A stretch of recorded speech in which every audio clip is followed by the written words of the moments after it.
예, 감사합니다. 배영호 전도사입니다. 제가 태어나서 이렇게 1, 2, 3, 4 예배를 한 주제로 드리긴 처음이라서 좀 많이 좀 두렵기도 하고 떨리는 마음으로 이 단에 서 있습니다. 우리 민족이 일본 식민지로부터 강복이 된 지 76주년을 맞이하는 이 해에 제가 여의도 침례교회에서 순교자라는 주제로 말씀을 전할 수 있게 되어서 되게 무한히 감사하게 생각하고 있습니다. 오늘 저 같은 사람이 이 자리에 서게 된 것도 전적인 하나님의 은혜인데, 또 저 같은 사람에게 이 같은 귀한 단에 설 수 있도록 베풀어 주신 하나님 은혜에 감사드렸고, 또 여의도 침례교회 담임 목사님에게도 또 감사드립니다. 저는 오늘 이 자리에 나온 것은 여러분들 앞에 설교를 하려고 선 것은 아닙니다. 이미 여러분들은 많은 설교를 듣고 계시기 때문에 설교가 아니라 저를 이 자리에 설 수 있도록 도와주시고 기도해 주신 분들이 계십니다. 그래 그분들을 제가 중언하는 마음으로, 그래서 순교자라는 주제로 제가 오늘 이 자리에 서 있습니다. 제 인생 중에 순교라는 부분은 한 80%를 차지합니다. 그만큼 순교라는 부분이 저에게는 아주 영향을 끼치는 부분이기 때문입니다. 저는 북한의 고난 행군이 시작되는 그 해에 친구 2명하고 두만강을 건너왔어요. 두만강을 건너와가지고 중국 도문에 있는 변방 시내에서 한 2달 정도 살다가 이제 중국 시골에 있는 부부를 만나서 그 부부로 인해서 이제 제가 시골에 올라가게 됐어요. 그때는 저희가 그 부부에게서 한 달에 중국 돈 70원을 받으면서 일을 하고 있었어요. 그때 그 부부 중에 마담에 이제 큰엄마라고 불렀는데 그 이모님이 교회 집사님이셨어요. 그분이 하는 계속 교회 나가는데 저를 보고 계속 교회를 같이 나가자고 하는 거예요. 근데 여러분도 아시겠지만 북한에서 교회는 아주 철전지 원수처럼 이렇게 교육을 받았기 때문에 교회 나가면 뭐 다 죽는 줄 알았어요. 그래서 절대 안 나가겠다고 버티다가 하도 그분이 간곡히 요청을 하시기에 그래 한번 교회 나갔던 거예요. 지금 여러분 우리나라가 교회가 너무 잘 돼 있잖아요. 그때 당시 중국 교회는 그렇지가 않았어요. 어느 창고 안에다가 십자가를 걸어놓고 빨간 이제 피색 나는 피색을 해서 온 희장을 드리고 하나님이 아니라 귀신이 나올 것 같은 곳에 제가 좀 갔던 거예요. 또 거기는 시골인지라 젊은 청년은 한 명도 없어요. 다 어르신들이라서 머리를 숙이고 기도하는데 제가 그때 당시 봤을 때는 뭐가 뭔지 모르겠더라고요. 여하튼 그 연줄로 인해 가지고 제가 그 교회 전도사님이 운영하는 가수원에 올라가게 됐어요. 그 가수원에서 2년 정도 북한 사람들이 한 40명 정도, 40명에서 50명 정도 같이 땅에다 땅굴을 파고 거기다 온돌을 깔고 그렇게 살아가고 있었어요. 하루는 이제 어떤 데로부터 저에게 전화가 온 거예요. 저희가 같이 살던 이모님이 다른 데로 이사를 가셨는데, 이사가 아니고 다른 데를 가셨는데 가시면서 저한테 전화가 온 거예요. 저희가 살던 산에서부터 공동마을까지 내려가려면 한 2시간 반 정도 걸어 내려가야 돼요. 근데 지금은 여러분 핸드폰 시대지만 제가 90년대 중반에 왔을 때는 중국에 핸드폰이 없었어요. 그 따구다라고 하는 기다만 폰에다가 삐삐 시대에 지금 제가 중국에 온 거예요. 그러다 보니까 저희 북한 사람들은 그때 아무것도 없었죠. 핸드폰이 뭐예요. 하여튼 그래 그 집 전화를 받으러 내려갔는데 그 아주머님이 저한테 전화하더니 조금만 좀 기다리라고, 전화를 바꿔줄 테니 한번 전화를 해보라는 거예요. 그래 전화를 바꿨는데 어떤 남자의 목소리가 저한테 들리는 거예요. 영호 형제님 안녕하십니까? 저는 주광호 전도사입니다. 전도사라고 하니까 저는 한국 사람인 줄 알았어요. 왜냐하면 그때 당시는 뭐 전도사님, 선교사님을 본 적이 별로 없었으니까. 그러는데 저 혹시 우리인데 와가지고 혹시 공부를 배우고 싶지 않습니까? 라고 이렇게 질문을 하는 거예요. 여러분 그때 제가 10대 중반인데 왜 공부를 하고 싶지 않았겠어요? 저도 공부를 하고 싶었는데 공부를 할 수 없는 상황에서 자랐기 때문에 지금 항상 마음 한쪽에는 공부를 하고 싶다는 갈등 막 있었을 때, 그래서 제가 물었죠. 무슨 공부를 합니까? 했더니 중국말을 가르쳐주고 성경을 가르쳐준다는 거예요. 그럼 제 지금 당시 조건에서는 뭐 안 할 이유가 없어요. 또 안 배울 이유도 없고, 그래 아무 조건도 없이 예 가겠습니다라고 했죠. 그 지금 제가 가겠다는 지역이 어딘지도 몰라요. 후에 알고 봤더니 제가 살았던 도문이라는 지역에서부터 중국 산동성 일조시는 기차를 타고도 이틀을 달려야 하는 곳에 지금 제가 가겠다고 한 거예요. 그러니까 그 전도사님이 중국 연길에 사는 조선 쪽하고 같이 기차를 타고 오라고 알려져가지고 그분을 만나서 중국 산동성 일조시라는 데 갔어요. 그래서 고속터미널이죠. 지금 한국으로 말하면 1조시 터미널에 내려가지고 택시를 타고 그래 그분들이 기다리는 데를 갔던 거죠. 가니까 한참 기다리더니 두 분의 남자분이 나오시는데 아주 그때 당시 내가 봤을 때는 거울 같은 사람들이 둘이 나오는 거예요. 북한 사람의 입장에서는 북한 남자들이 저런 몸을 가지고 있으려고는 상상도 못했어요. 저도 그렇고. 그래서 저는 전도사라고 하니까 한국 사람 아니면 중국 사람이라고 생각을 했어요. 그걸 오더니 영어 영재 오느라 수고했습니다고 악수를 청하더니 가자는 거예요. 그래 갔더니 어느 아파트에 들어가요. 거기면은 북한 남자들만 8명이 사는 거예요. 그래서 저는 어떻게 생각했냐면 여기가 그 기숙사인 줄 알았어요. 여기서 자고 내일 아침 되면 그 학교를 가서 공부를 배우는가 보다라고 했죠. 왜냐하면 그분이 분명히 나한테다가 이제 학교를 가서 공부를 배워준다라고 했기 때문에 그랬죠. 그래서 다음날 아침 일어나는데 한 5시 되니까 몽땅 기상을 하는 거예요. 다 일어나더니 이불을 둘둘 말아서 옆에다 빗겨놓고 뭐 무릎을 꿇고 뭐 한참 머리를 수그리고 뭘 하는 거예요. 새벽 기도를 하는 건데요. 저는 그때 그 새벽 기도가 뭔지를 몰랐어요. 근데 나는 새벽 기도를 하라고 하니까 저는 한 2분에서 3분 하니까 할 말이 없더라고요. 근데 그분들은 1시간 동안 뭘 계속 말을 해요. 뭘 할 말이 그리도 많은지. 제가 그때 입장에는 그랬어요. 저는 기도하다 누워가지고 잠을 청했죠. 한 2분 하니까 잠이 그리 잘 오대요. 또 누워서 하니까. 그래 하는데 그분들은 1시간 내내 기도하는 거예요. 아침 일어나가지고. 근데 문제는 아침 되는데 아침 밥을 안 주는 거예요. 왜 아침 밥을 안 주냐 물어봤더니 그분들이 말씀하길 우리는 아침은 금식합니다 하는 거예요. 지금 배고파서 중국으로 왔는데 날 보고 지금 금식을 하라니 제가 금식을 했겠어요? 그래 니네는 금식하라 나는 밥을 먹는다 이런 식으로 밥을 먹었어요. 저는 식당에 들어가서 한 달 동안. 그 다음에 더 다른 금식이 아니라 단식을 한 거죠. 왜냐하면 다 굶는데 혼자서 밥을 먹기가 좀 미안해가지고 그래서 굶은 거예요. 우선 하나님의 말씀을 알고 나서야 그 금식이 얼마나 귀중한 건지를 알았지. 그때 그 전까지는 아무도 몰랐어. 근데 이제 하루는 주말이 됐어요. 주말 돼가지고 이렇게 한 70명이 되는 북한 사람들이 다 한 집으로 모이는 거예요. 그리고 후일에 안 사실인데 우리 전도사님이 어떤 문화를 만들어 놓으셨냐면 주말만 되면 한 집에 모여서 70명이든 80명이든 100명이든 상관없이 다 같이 예배를 드리고 무조건 정식 음식 같이 먹게 했어요. 그래서 돼지고기 한 20군 사다가 요리를 해가지고 뭔 요리를 제대로 했겠어요. 그냥 일단 막 해놔가지고 일단 20명이 같이 먹는 거예요. 근데 그렇게 먹는 것도 그때 어찌 그리 맛있던지. 그 웃으며 먹고 뭐 얘기하며 먹고 그러니까 참 그때처럼 맛있는 음식이 없었어요. 근데 그때 제 눈에 들어오는 한 여인이 있었어요.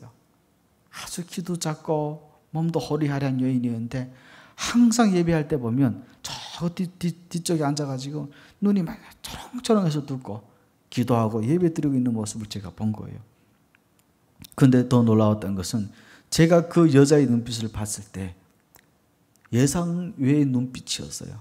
북한 사람들이 그런 눈빛을 가지고 있는 사람이 거의 없을 정도로 눈이 너무 사슴처럼 눈망울이 아름다운 거예요.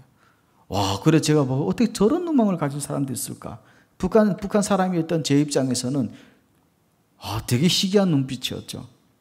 하루는 이제 그분이 대표 기도를 하라고 전도사님 하는데 그런 약한 여자 입에서 그런 불같은 기도가 나올 줄은 저도 몰랐어요. 그런데 후에 알고 봤더니 그분이 저희 사역장의 전도사님의 사모님이셨어요. 그분이. 그리고 또 알았던 사실은 전도사님하고 사모님은 저와 똑같은 북한 사람이었다는 거예요. 왜냐하면 여러분 사역장이 워낙 한 10개 정도 되기 때문에 저희가 누가 누군지를 다 일일이 몰라요.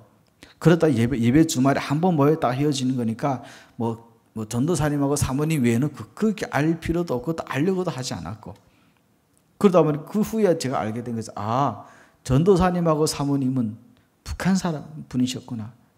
혹시 여러분 제가 어제 보낸 사진이 있는데 혹시 사진이 좀 띄워줄 수 있나요?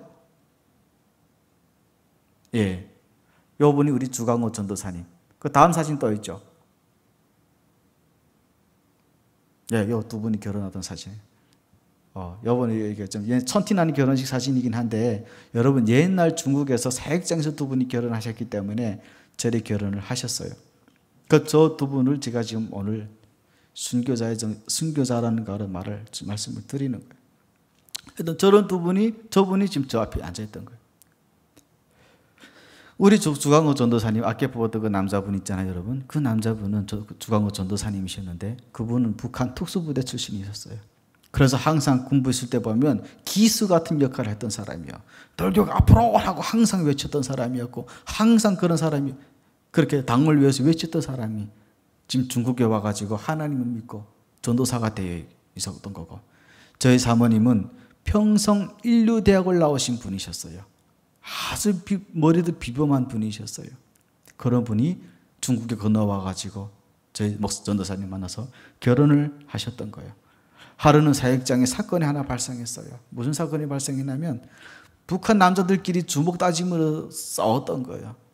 근데 여러분들이 이해를 잘 못하실지 모르겠지만 북한 사람들은 만났다면 일단 싸워요. 왜 싸우냐면 그 마음의 하와 분을 이렇게 그 안에 말씀이 들어가면 괜찮은데 말씀이 들어가기 전까지는 네가 세고 내가 세고 똑같이 싸우고 두들겨 패고 일단 그래요.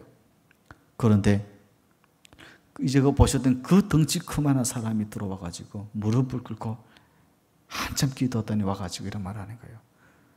여러분, 내가 잘못했습니다. 근데 내가 봤을 때는 전도사님 잘못한 거 하나도 없어요. 뭘 잘못했다는 거지? 그러더니 내가 잘못된 용서해달라는 거예요. 그 덩치 큰 사람이 무릎을 꿇고 앉아가지고 눈물을 뚝뚝 흘리며 기도하면서 이런 말 하는 거예요. 여러분, 지금 북한의 내 민족은 굶어 죽어가고 얼어 죽어가고 있는데 우리가 밥이나 먹고 힘이 없어서 힘이 있어가지고 싸움박질해서 되겠냐고.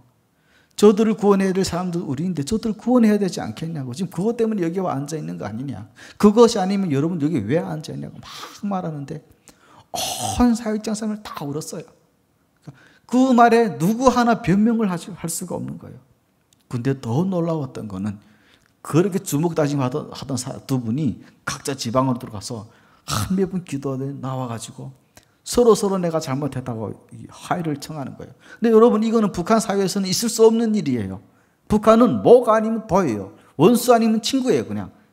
이런 사회에서 살았던 우리가 그분들이 그렇게 노는 행동을 보니까 너무너무 기적인 거예요. 이런 작은 기적들이 그 사역장에서 지금 많이 일어나는 거예요. 사람이 변화는요, 말씀이 들어가지 않고서는 변화되기 어렵더라고요. 근데 그 말씀이 일단 들어가니까 그 사나운 범 같은 사람들이 다 변하는 거예요. 여러분, 북한 남자들은 보통 군복무를 다 해요. 저 말고. 저는 중국에 어릴 때 왔으니까 그렇지만. 북한 남자들은 성인 만 17세가 되면 이렇게 장애인이 아닌 이상은 거의 다 군대 나갔다 오기 때문에 싸움도 웬만하면 다 잘해요. 날아다녀요, 그 사람들. 그런 사람들인데, 그렇게도 맹수 같은 사람들인데, 하나님 말씀이 들어가니까 싸웠다 하다가도 금방 돌아서 회개하고 화해하고 청하고 금방 또 웃으면서 형제가 되는 거예요.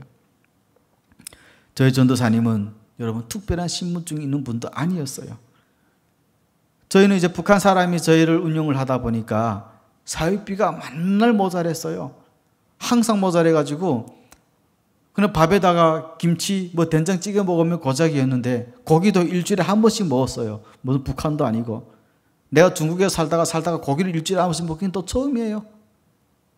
맨날 사육비가 부족해가지고 전도사님이 이번 달에 사육비가 부족합니다 하면은 그냥 우리는 금식했어요. 줄구장창. 하나님 우리한테 금식을 원하시는구나. 그리고 금식을 하는 거예요. 그때 제가 10대 중반이었는데 하루 한 이틀 금식하니까 너무 배가 고프더라고요. 근데 어떻게 사역장 분위기 자체가 금식을 하라니까 금식을 하는 거죠. 그런데도 전도사님은 또 사역비를 없으니까 또 기차를 타고 어디 가요. 어디 간지 모르겠는데 기차를 타고 다니면서 중국 교회들 찾아가가지고 그 안에서 먹고 자고 하면서, 중국 교회는 여러분 헌금이라는 개념이 지금은 모르겠지만 그때 당시는 그렇게 많지가 않았어요. 또 시골마다 가니까 시골에 사는 어르신들이 내놔봤자 중국돈 2원, 5원 이렇게 내는 이런 걸 다 모아 가지고 와가지고 그 70명이 80명 되는 그 청년들을 먹이고 살리고 했던 거죠. 진짜 그 전도사님 같은 경우에는 누가 신고하면 그냥 잡히는 지금 그런 상황임에도 불구하고 오직 하나님께서 지켜주실 거라는 그 믿음 하나를 그렇게 버텨갔어요. 그분이 참 노래도 잘하는 분이었어요. 원래 북한에서부터도 이거 기수 역할을 해서 그런지 모르겠지만 제가 세상 노래 들어본 적은 없는데 야, 찬양을 부르면 그리 운이 돼요. 기타도 잘 못 쳐요. 그냥 뚱땅뚱땅 거리는데도 일단 뚱땅거리는 기타가 가지고도 찬양을 부르면 은혜가 되는 거예요. 하루는 우리 같이 기차를 타고 가는데 기차 안에서 막 찬양을 불러요. 사실 중국 사람들도 그걸 못 하거든요. 왜냐하면 그때 당시 중국 경찰들은 좀 사나웠어요. 무지막지하게 사람을 패고 때려했기 때문에 중국 본토인들도 자기네 자국민 경찰들을 두려워해요. 그러니까 뭐 기차에 갈 때 언제 무슨 찬양이 다 뭐예요. 근데 전도사님은 일단 조선말로 부르니까 경찰들은 거의 다 한족이니까 그 말을 일단 모르거니와 그 전도사님이 찬양을 부를 때면 그 얼굴에 평안함이 나오잖아요. 그러니까 중국 경찰들이 신분증 검사하고 지나가야 되는데 신분증 검사 못하고 그냥 인사를 하고 이렇게 가더라고요. 오히려 지금 그런 역동성이 오히려 그런 사람들 친구로 만들어요. 그 전도사님이 중국말을 잘 하는 분도 아니었는데 신예수 뭐 팅하오 뭐 이 정도예요. 그냥 예수님 좋다고 믿으라고. 그 두께말 하는 사람 앞에도 경찰들도 신분증 검사 안 하고는 쑥쑥 지나가 버리는 거예요. 그 찬양하고 노래, 워낙 이게 발성이 좋으신 분이라. 그리고 밤이 되면 매일 밤 어디를 나가는 거예요. 그래서 알고 봤더니 중국 산동성 저희가 살던 일조시는 서해 바닷가 근처예요. 그 다음에 매일 바닷가 나가서 철야 기도를 하고 오시는 거예요. 저녁에 나갔다가 아침 5시면 들어오는데 항상 들어오면 머리가 축축해서 들어와요. 왜냐하면 그제 밤에 이슬 맞아서 들어오니까 매서 바다에 무릎 꿇고 앉아 기도하고 사모님과 같이.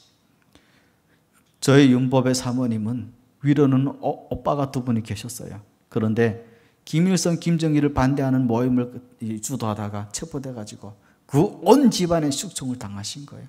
그나마 사모님 살아가지고 중국 건너왔다가 선교사님을 만나서 통덕반에 들어왔다가 전도사님을 만나서 결혼을 하신 거예요. 그러다 2분이 결혼했어요. 당시 그때 우리 사모님한테는 에스더라고 하는 3살이 된 딸아이가 한 명 우리 사역장에 같이 살고 있었어요.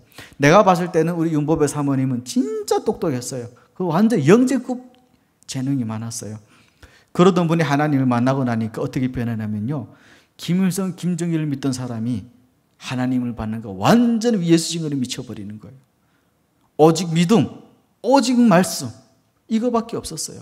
그것으로 하나님을 만나다 보니까 이분이 하나님께 서원을 해버렸는데 뭐라고 서원했냐면 하나님의 나라가 북한에 들어가는 그 날까지 내가 천례와 금식을 끊지 않고 하나님께 기도하겠습니다.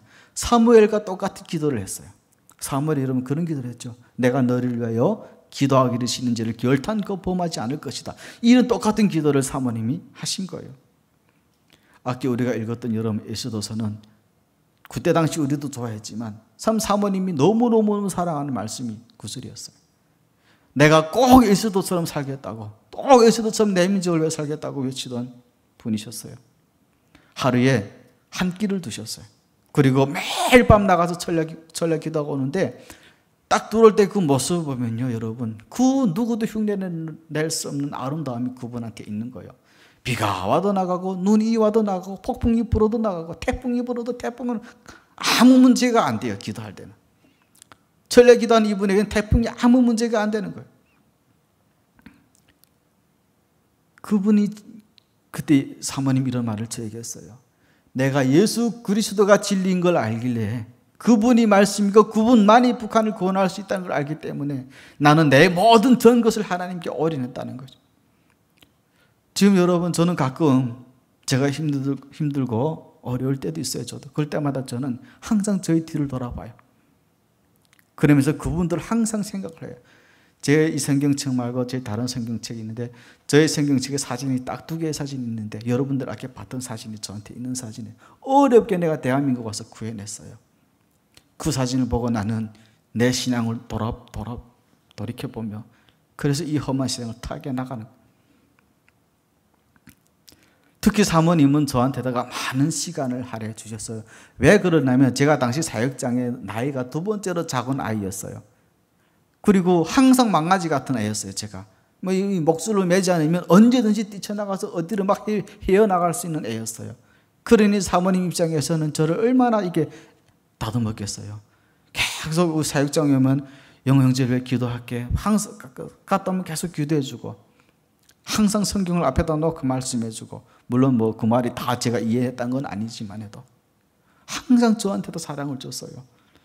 제가 어릴 때 부모 사랑을 못 받고 자라냈기 때문에 사모님이 그걸 알고 있었어요. 그래서 아마 그래서 더 그런지는 모르겠지만 저한테만큼 유별나게 사랑을 부으셨어요. 어찌 보면 예수님의 그 사랑 자체를 그분이 내 앞에다 보여주신 거죠. 중국이라는 것은요, 여러분, 우리 탈북민들에게 있어서는 또 다른 감옥이고 또 다른 홍해예요. 거기서는 우리를 지켜줄 그 무엇도 없어요. 우리를 신고하면 우리는 무조건 잡혀 나가야 되는 상황인데 오로지 홍해 같은 데 딱 갇혀가지고 지금 우리는 오로지 하나님 바라보기만 연습을 하는 거예요. 아침 5시 일어나서 새벽 기도하고, 그리고 8시부터 11시까지 성경 말씀을 공부하고, 또 점심밥 먹고 1시부터 오후 6시까지 또 성경 말씀 통독 공부하고, 또 6시면은 8시까지 밥 먹고 또 말씀 암송한 걸 또 암송 외워야 돼요. 또 검열을 맞춰야 돼요. 또 검열 맞춰 틀리면 어떻게 한다? 금식한다. 아주 간단해요. 금식은 우리 삶의 일부였어요. 나하고 금식은 똑같이 가는 거라 우리는 그리 배웠고 그리 공부를 했어요. 제가 이제 그 사역장 간 지 한 2년 6개월 되던 어느 날이었어요. 사모님이 전도사님과 같이 북경에 가신다는 거예요. 그 사모님 북경 가시면서 저를 보고, 영호 형제, 내가 북경에 갔다 올 때 영호 형제를 위해서 멋있는 선물 하나 사올게. 그리고 떠나셨어요. 나는 그래서 사모님이 오면 그 무슨 멋있는 선물이 올 줄 알고 눈 빠지게 기다리고 있었는데, 사실 그것이 저 사모님의 마지막 모습.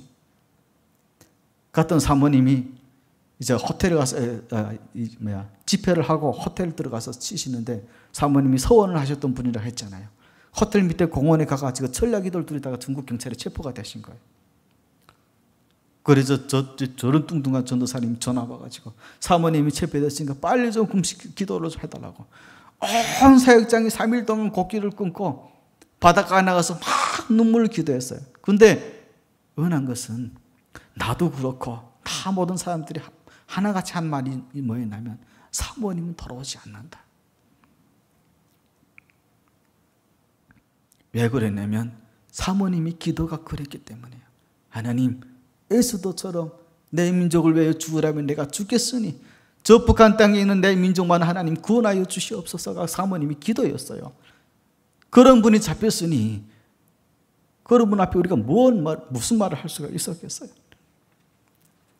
사모님이 잡혀가시고 한 2달 만에 어떠한 자매님으로부터 전화가 왔어요. 사모님의 소식을 갖고 왔다 해가지고 너무 기쁜 마음에 막 들어왔는데, 그 자매님의 간증을 듣는데 너무 들을 수가 없었어요. 마음이 너무 아파가지고. 물론 순교는 아름다운 것이 맞지만 그때 당시 제 심정으로서는 왜 하나님 그렇게까지 딱 해야 되냐고, 이거였기 때문에 그 자매가 이런 간증을 해주는 거예요. 하루는 북한 보위부에 있는데 북한 보위원이 사모님 보고 이랬대요. 너는 당의 배려로 그렇게 좋은 데까지 다녔는데 어떻게 그걸 부인하고 예수를 믿는다고 할 수 있냐고 하는 거예요. 네가 지금 예수를 이 자리에서만 부인만 한다면 내가 너를 살려줄게. 이것이 보위원의 대답이었고, 우리 사모님이 그랬대요. 당과 수령은 나한테다가 좋은 교육과 이걸 해줬지만 예수님은 나에게 영원히 죽지 않은 생명과 진리를 주셨는데 내가 어떻게 이걸 부인할 수가 있겠습니까? 여러분, 이것이 내가 봐왔던 첫 번째 순교자였어요. 여러분 아까 사진을 보셨겠지만 아주 가늘하고 약한 여자였어요. 강한 남자도 아니었고 강한 강한 강자를 바라볼 수 없는 여자였는데, 그런 분이 내 보는 앞에서 먼저 순교를 가신 거예요.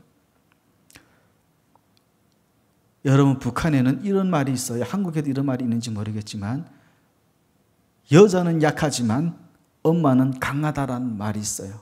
혹시 한국에도 있나요? 이런 말이 여러분? 있죠. 거꾸로 하면 이런 거예요. 우리는 약하지만 예수님을 믿는 우리는 강하다는 말이에요.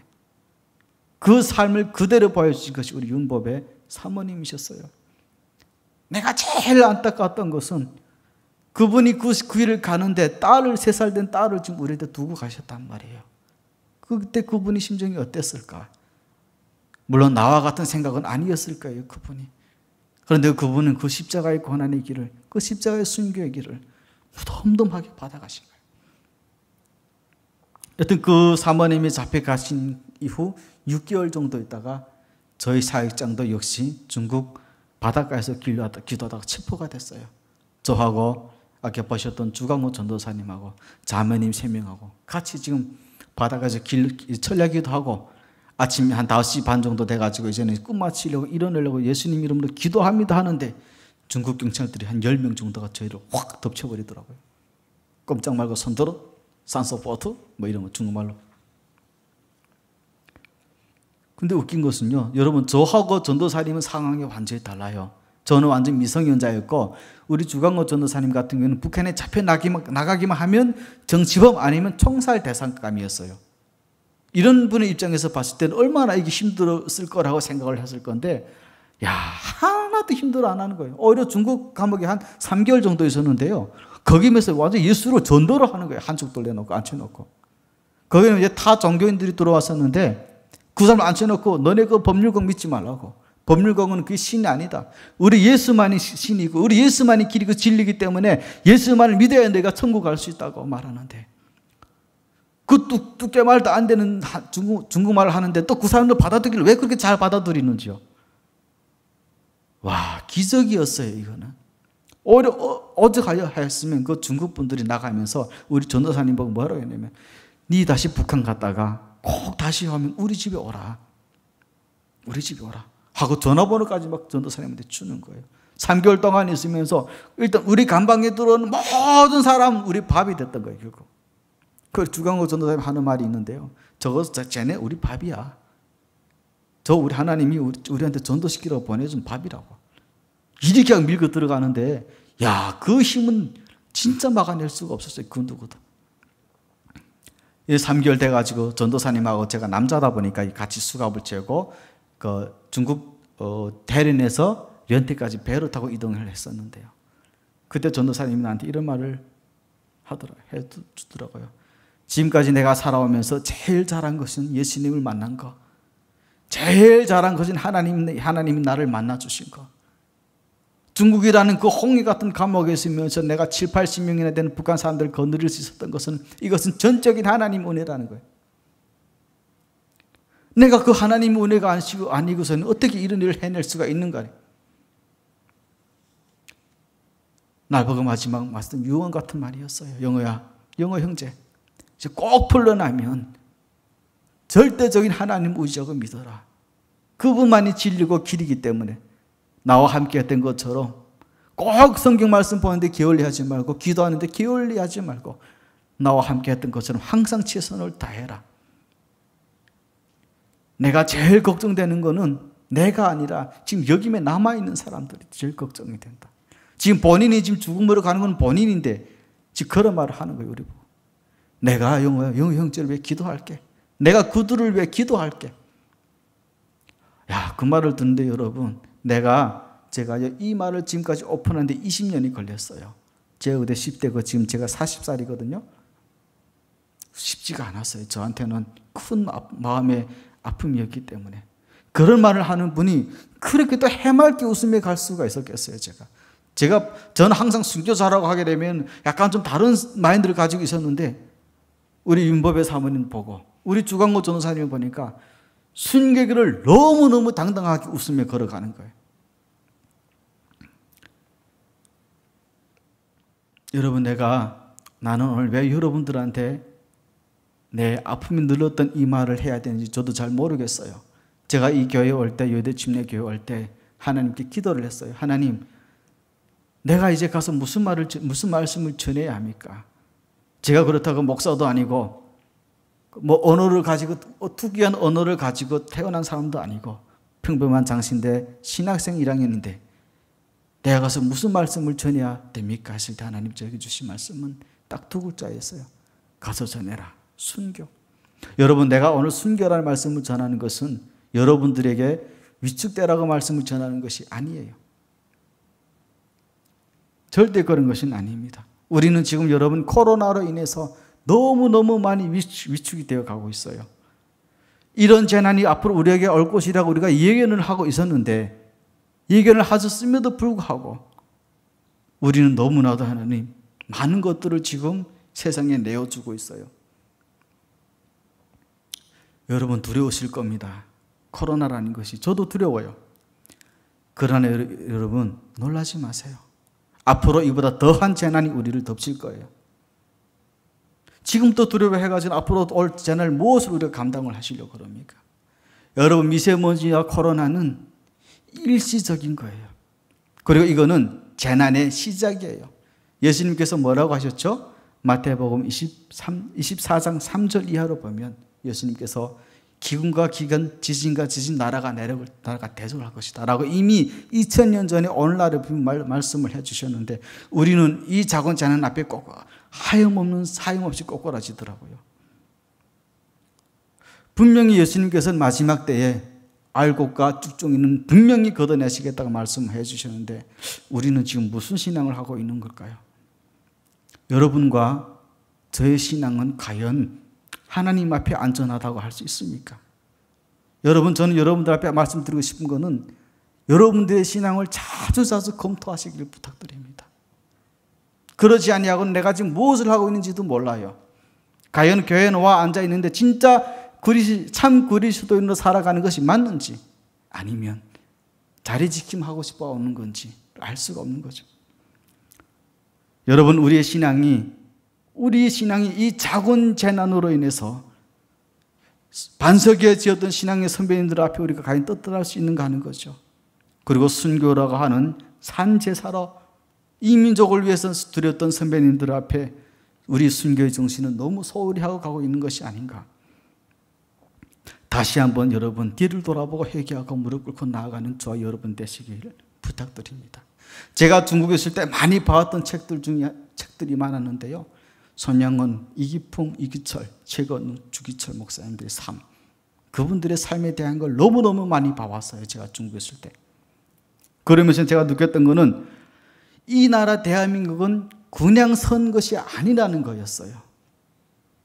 그냥 선 것이 아니라 이분들의 믿음과 기도와 순교의 희생의 제물이 있었기에 이 대한민국은 오늘날의 반석 위에 서 있는 거예요.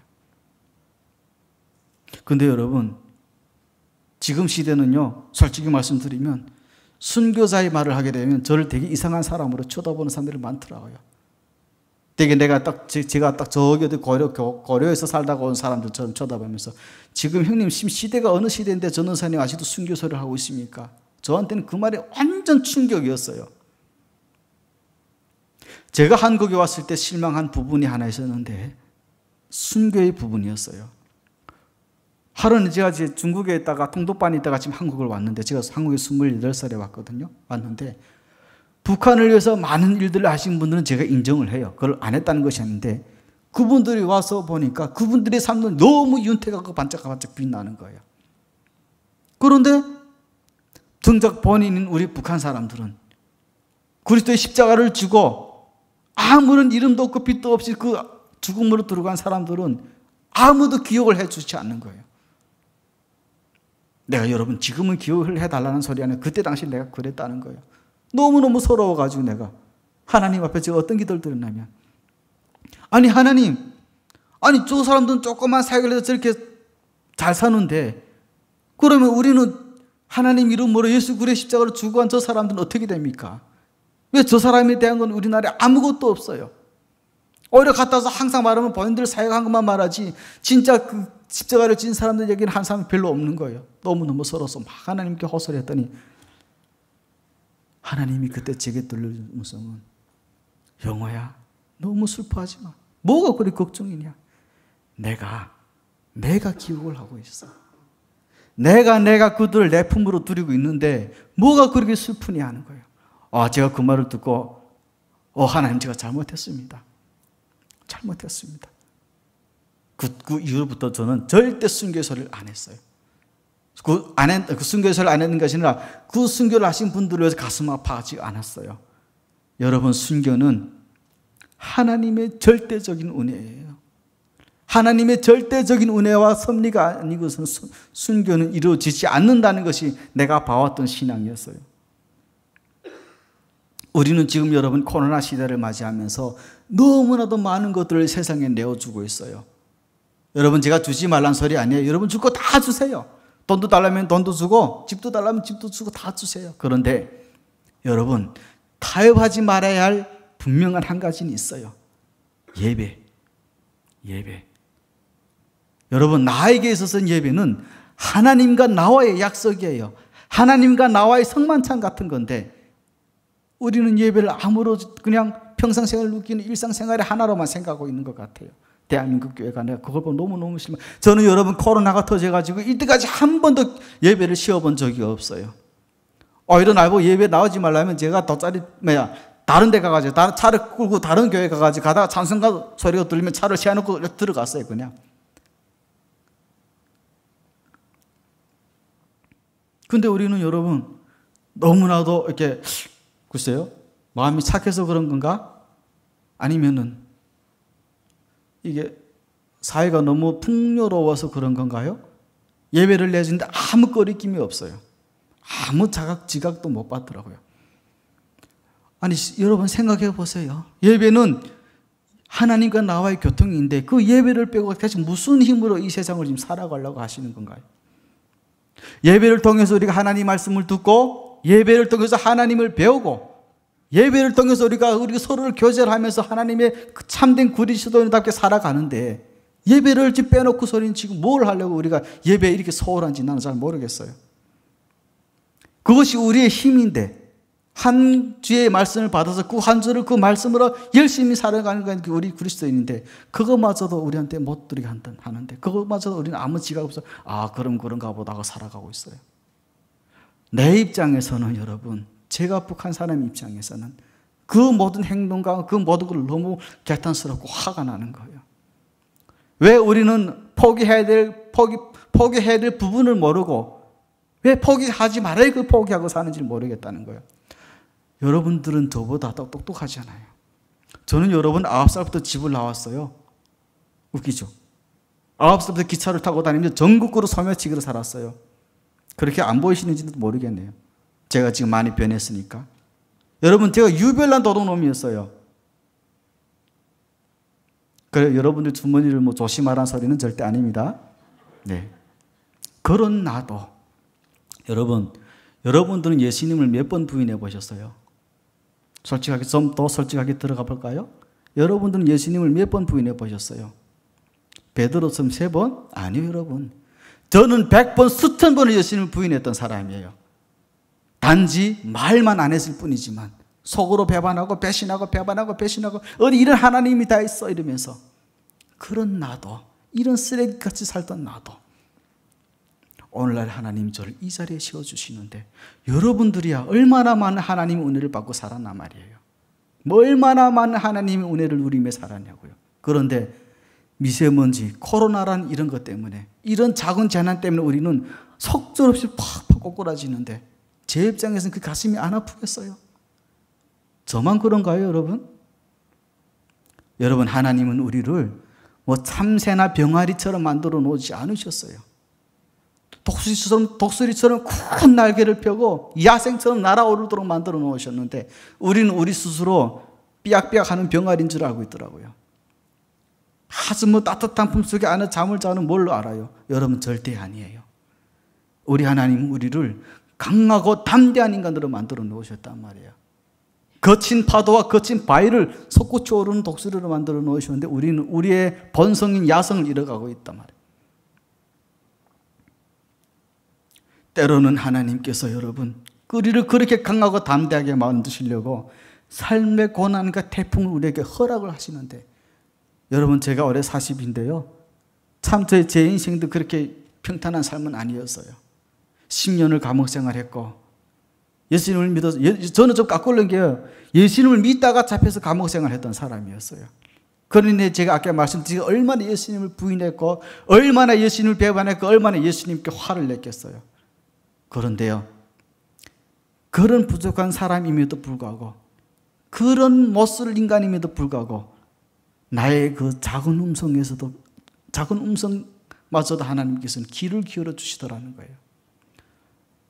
여러분 제가 오늘 여러분들에게 말씀드린 것은 순교자라는 것 때문에 여러분들 멍에를 힘들게 매라는 것이 아니에요. 이미 이미 전에 우리는 수많은 분들이 이 밑에다 초소를 깔아놨는데 왜 날개를 솟구치 오르지 못하는 거 아니에요? 계속 개미처럼 발발발발 기어가네, 이 땅을 살면서. 왜 여러분들의 신앙이 그렇게 점점 떨어지냐 하는 거예요. 난 이것이 너무너무 안타까울 뿐이에요. 여러분들의 야성을 되찾으시길 바랍니다. 하나님, 여러분 좀 말씀 많이 보셔가지고 말씀이 우리에게 하고자 하는 그 정신이 뭔지를 여러분 꼭 좀 가져가시길 제가 부탁을 드려요. 이것이 가만 우리 북한 사람들만 해당되는 것이 아니에요. 여러분들에게도 해당이 되는 말씀이기 때문에. 미세먼지로부터 코로나로부터 우리를 안전하게 지켜달라 기도는 해야 되지만 그것 때문에 그런 것에 노예나 종에 대해서는 절대 안 된다는 걸 말씀드리고 싶어요. 여러분, 저와 같이 이 대한민국을 수호하고 이 대한민국을 위해 기도했고 이 대한민국을 위해서 피를 흘렸던 우리 순교자들의 정신만은 잃지 말고 그 신앙을 본받아 가지고 그 신앙의 정신을 다시 붙들고 메고 이 나라 이 민족을 위해서 더욱 솟구쳐 오르는 저 여러분이 되시기를 주님의 이름으로 축복합니다. 감사합니다. 여러분, 이번에는 저희가 같이 은혜라는 찬양을 부를 텐데요. 제가 하나님을 만나고 나서 이 찬송을 부를 때면 너무너무 가슴이 뜨겁고 너무나도 그래요. 진짜 순교라는 것은 절대적인 하나님의 믿음과 이름이 아니면 이루어지지 않는 것이기 때문에 이 시간 여러분 제가 다 같이 은혜라는 찬송으로 하나님께 영광을 돌리는 귀한 시간이 되시길 바랍니다.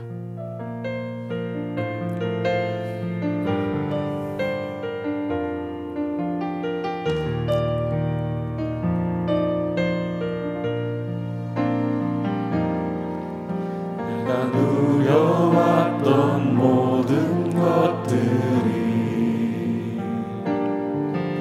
내가 지나왔던 모든 시간이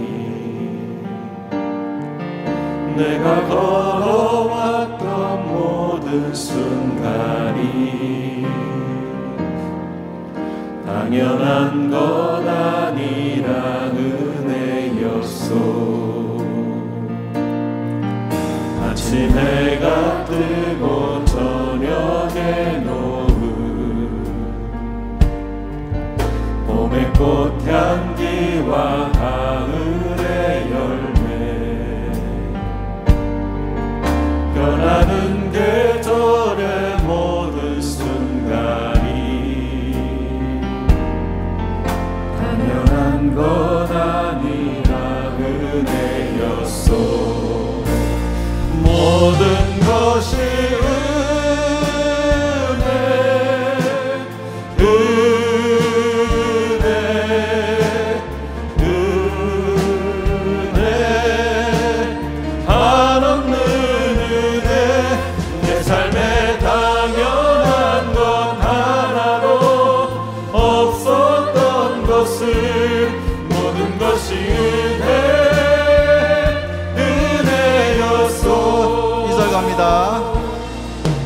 내가 이 땅에 태어나 사는 것 어린아이 시절과 지금까지 숨을 쉬며 살며 꿈을 꾸는 삶 당연한 것 아니라 은혜였소. 내가 하나님의 자녀로 살며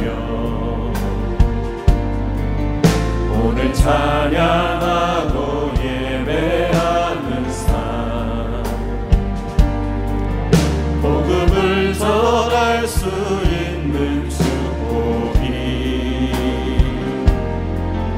당연한 것 아니라 은혜였소. 모든 것이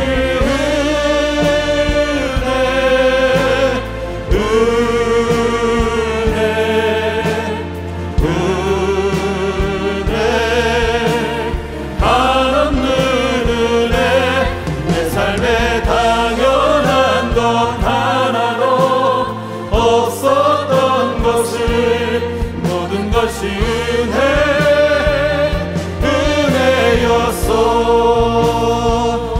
자, 여러분 이 시간에 저와 함께 동성기도 하시기 바랍니다. 하나님 미세먼지와 코로나로부터 우리를 보호하여 주시옵소서. 그러나 이 모든 것들에 노예가 되지 않도록 하여 주시옵소서. 순교자의 정신을 본받아 믿음을 가지고 이 나라 이 민족을 위해 기도하게 하옵소서. 하나님 북한을 위해 기도합니다. 하나님의 나라가 속히 임하게 하여 주시옵소서. 고통 중에 신음하는 내 민족을 구원하여 주시옵소서. 통일된 이후 북한이 최고의 기독교 국가가 될 수 있도록 하나님 도와주십시오라고 하는 여러분 주여 삼창 외치고 기도하겠습니다. 주여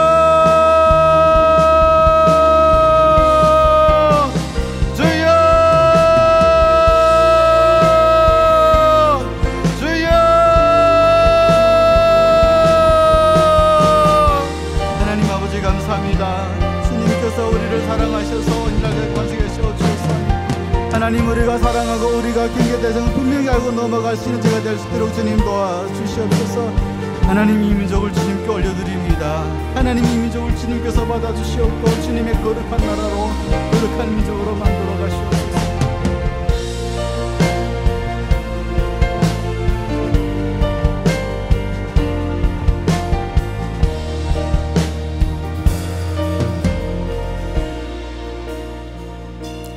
그렇습니다. 모든 것이 하나님의 은혜입니다. 그러기에 하나님 주님의 은혜에 반응하여 십자가의 길, 그 순교자의 삶을 온전한 믿음 가운데 살아갈 수 있도록 인도하여 주셔서 하나님의 나라와 영광을 위해 또 이 나라 민족을 위해 정말 주님 앞에 온전한 그 순교자의 길을 걸어갈 수 있는 믿음의 자녀 될 수 있도록 축복하여 주시고 인도하여 주시옵소서.